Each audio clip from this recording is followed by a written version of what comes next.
दर्शन news. स्वागत है आप सभी का हमारे चैनल में। एक बार फिर से मैं आप सभी के साथ तृप्ति लेकर आई हूं हमारा एक खास प्रोग्राम। आप सभी के बेहतरीन कलाकारों के बीच, फिल्मी सितारों के बीच सबसे पसंदीदा वन एंड ओनली रेखा के बारे में। रेखा की जिंदगी की कई रहस्य हमने आप तक आज तक साझा किए हैं। आज हम एक ऐसा ही सच रेखा को लेकर फिर आपके बीच बताने वाले हैं जिसे सुनकर आपकी आंखों में भी आंसू होंगे। रेखा ने अपनी जिंदगी में काफी दुख दर्द झेला। विनोद मेहरा के साथ नाम जुड़ने पर रेखा ने उनकी मां के हाथों चप्पलों से पिटाई तक खाई। उस रेखा का नाम जब विनोद से जुड़ा था तो उन्होंने शादी को मंजूर करने के बजाय इनकार कर दिया था शादी की सच को स्वीकार करने से। उसी रेखा ने मुकेश अग्रवाल के साथ शादी में भी 1 साल के अंदर ही हमेशा के लिए खत्म कर ली शादीशुदा जिंदगी, क्योंकि उनके पति चल बसे। ऐसे में वही रेखा के बारे में एक बार फिर हम आपको बताएंगे। उनके जीवन के रहस्य, कैसे हुई फिल्मी सफर की शुरुआत, पढ़ाई भी रही अधूरी, मोहब्बत की कहानी भी रही अधूरी, शादीशुदा जिंदगी भी रह गई हमेशा के लिए अधूरी, और रह गई बच्चों की मां बनने का उनका ख्वाब भी अधूरे। अधूरे सपने, सारी इच्छा अधूरी। देखिए जरा स्पेशल रिपोर्ट। धक धक गर्ल रेखा एक बार फिर से हमारे बीच हमारे इस खास प्रोग्राम में है, जिनकी होगी हमारे इस खास रिपोर्ट में चर्चा। आज हम रेखा की ऑटोबायोग्राफी की हम करेंगे बात, जिसमें कई राज खुले हैं। आज रेखा की ऑटोबायोग्राफी की ज़रिए हम आपको बताएंगे उनके जीवन के कई रहस्य के पन्ने, जिसे खोला गया था। रेखा ने खुद किताब में अपनी ज़िंदगी के सच से लोगों को रूबरू कराया। साल 1966 में जिस रेखा ने अपने करियर की शुरुआत बाल कलाकार के तौर पर की। बाल कलाकार के तौर पर रेखा ने तेलुगु फिल्म रंगूला रतलाम से की थी। मुख्य अभिनेत्री के तौर पर 4 साल बाद फिर सावन भादो फिल्म में उन्हें डेब्यू करने का मौका मिला। 70 के दशक से अब तक स्थापित अभिनेत्री के रूप में उनकी है पहचान, जिन्हें सदाबहार अभिनेत्री भी कहा जाता है। उस रेखा के बारे में आज हम आपको ये बताना चाहेंगे। 40 साल से ज़्यादा लंबे करियर में 180 से ऊपर फिल्मों में लीड नायिका का रोल प्ले करने वाली रेखा के बारे में कई लोग ये नहीं जानते, लेकिन रेखा एक ऐसी अभिनेत्री हैं जिन्होंने फिल्मों के काम को लेकर शुरुआत तब की जब उनके घर पर तंगी शुरू हुई। उनकी मां पुष्पावली के गुजर जाने के बाद उन्होंने अपने पिता से अलग होने पर, पिता से बिछड़े हुए रेखा अपने भाई बहनों का परवरिश के लिए फिल्मों में आई थी। कई दमदार रोल करने वाली रेखा ने कई ऐसी चीज़ें की हैं। बी ग्रेड फिल्मों तक में काम कर चुकी है रेखा। पैसों की तंगी ने उन्हें इस तरह से काम करने के लिए मजबूर किया है। रेखा की पढ़ाई की बात की जाए तो चर्च पार्क कॉन्वेंट, जो चेन्नई के एल्पियन मिनाई रही है, वहाँ उन्होंने पढ़ाई की है। करियर बनाने के लिए ही, अभिनय के क्षेत्र में करियर बनाने के लिए ही रेखा ने अपनी पढ़ाई छोड़ दी थी। कहा जाता है एजुकेशन से वो दूर हो गई थी।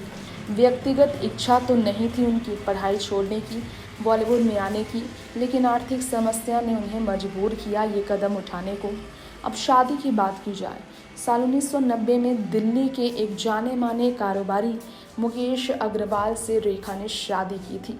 तब अफवाहें उड़ी थी कि साल 1973 में, इससे पहले जो रेखा विनोद मेहरा संग शादी कर चुकी थी। साल 2004 में जो उन्होंने इस पर राज खोले थे कि झूठे उन पर आरोप लगाए गए, उनकी शादी का खंडन किया था उन्होंने, और वेल विशर बताया था उन्होंने विनोद मेहरा को। मुंबई के बांद्रा इलाके में जो रहती हैं रेखा, उन्होंने विनोद संग अपनी शादी को लेकर कहा था झूठा इल्ज़ाम है उन पर। विनोद ने विंध्या गोस्वामी संग शादी की थी। उनके बच्चे हुए तो विनोद मेहरा और उनके बच्चे से मिलने ज़रूर जाती थी रेखा। फिल्मी करियर के दौरान उन्होंने काफ़ी मुश्किलें सही। एक उनके सीन थे ब्लॉक वाले, जिसके उन्होंने काफ़ी ज़्यादा दर्द सहे। आपको मालूम हो ना हो, उन्होंने ऐसा भी जीवन जिया है जब उन्हें अभिनय में कोई इंटरेस्ट नहीं रहा। आर्थिक तंगी ने उन्हें अभिनय करने के लिए मजबूर किया है। बॉलीवुड में लीड अभिनेत्री के तौर पर उन्हें काम लंबे समय बाद मिला था। रामपुर का लक्ष्मण, कहानी किस्मत की, प्राण जाए पर वचन न जाए जैसे फिल्मों में रेखा ने काम किया है। रेखा के बारे में कहा जाता है उनकी खूबसूरती वक्त के साथ बढ़ने वाली ऐसी ताकत है उनकी जो मुस्कान से ही लोगों को अपना बना देती है। फिल्म मुकद्दर का सिकंदर में वो जब अमिताभ बच्चन के साथ दिखाई दी थी तब कहा जाता है कि बड़ी हिट रही। फिल्म के बारे में बहुत चर्चा रही। सबसे सफल अभिनेत्रियों में रेखा तब शुमार हुई थी। तारीफ ऐसे हुई थी कि रेखा को सर्वश्रेष्ठ सह अभिनेत्री के तौर पर फिल्म फेयर पुरस्कार से सम्मानित किया गया।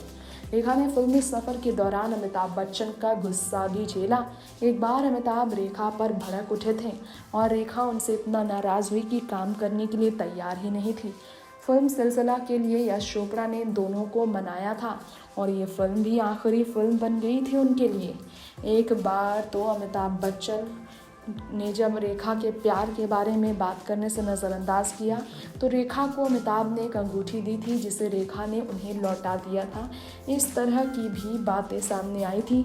खैर, आपको हम बताना चाहेंगे जब रेखा की निजी जीवन की बात हो रही है, जिनका नाम आए दिन किसी न किसी वजह से अमिताभ बच्चन के साथ जुड़ता है। अमिताभ बच्चन अपने ही ट्वीट में रेखा को लेकर ट्रोल भी हो जाते हैं। बीते साल कोरोना से पीड़ित थे अमिताभ, तो रेखा के साथ अमिताभ बच्चन का फिर नाम जुड़ा था। कई तरह की बातें हुई थी। कहा जाता है कि इस वक्त ये भी कहा गया था कि अमिताभ और रेखा इसलिए एक दूसरे के साथ नहीं आते आमने सामने क्योंकि कुछ है जो इन्हें एक दूसरे से दूर रहने के लिए ही मजबूर करता है। वैसे नेगेटिव किरदार तक रेखा ने मैडम माया के तौर पर प्ले किया था, खिलाड़ियों की खिलाड़ी फिल्म में। तब उनके अक्षय कुमार के साथ भी नाम जुड़े थे। खैर, आपको बता दें कि साल 2001 में फिल्म लज्जा में दिखाई दी और राकेश रोशन की फिल्म कोई मिल गया में उन्हें काम मिला और इसके बाद परिणीता फिल्म में आइटम नंबर करती भी रेखा नजर आई। रेखा ही एक ऐसी एक्ट्रेस हैं जिन्होंने नेगेटिव रोल से लेकर काम किया है आइटम नंबर के तौर पर भी। जी हाँ, एक समय ऐसा आ गया कि बॉलीवुड में हीरोइन के तौर पर उन्हें काम नहीं मिलता बल्कि आइटम नंबर के तौर पर उन्हें काम करना पड़ा। परिणीता में वो रेखा आइटम नंबर करती नजर आई, वो भी ऐसी एज में आकर जिस एज में एक्ट्रेसेस इस तरह के रोल करने से बचती थी। 50 की उम्र को पार करती भी रेखा ने ऐसे काम करने के फैसले लिए जो आसान नहीं था उनके लिए। वैसे आपको शायद मालूम ना हो, फिल्मों में बेहतरीन प्रदर्शन वाली रेखा के ऑटोबायोग्राफी की बात करें तो रेखा की ऑटोबायोग्राफी में कई और राज खुले हैं। रेखा की जीवनी उनकी ज़िंदगी पर आधारित किताब द अनटोल्ड स्टोरी में भी कहा गया है रेखा को चप्पलों से मारा जाता था। ऐसे भी बात सामने आए थे। कहा जाता है कि रेखा को चप्पल से मारा था, फिल्म के निर्माता ने बताया था। दरअसल विनोद मेहरा अपने घर लेकर आए रेखा को और विनोद की मां ने रेखा को बाहर निकाला था और रेखा दरवाजे पर खड़ी थी।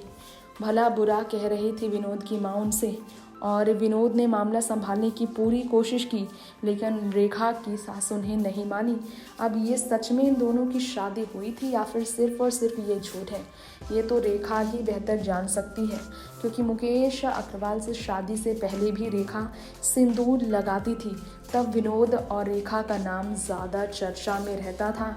हालांकि अमिताभ भी उनके इस अवतार को देखकर सिंदूर देखकर घबरा गए थे और रेखा को सिंदूर में ऋषि कपूर और नीतू कपूर की शादी में देखकर वो वापस लौट आए थे। नेक्स्ट 9 न्यूज़ से तृप्ति की रिपोर्ट। तो आप सभी ने देखा कैसे रेखा की जिंदगी के कई राज हम आपके बीच शेयर करते हैं, जिसके बारे में खुद रेखा भी अपनी जिंदगी के बारे में बात करते हुए कई इंटरव्यू में बता चुकी है।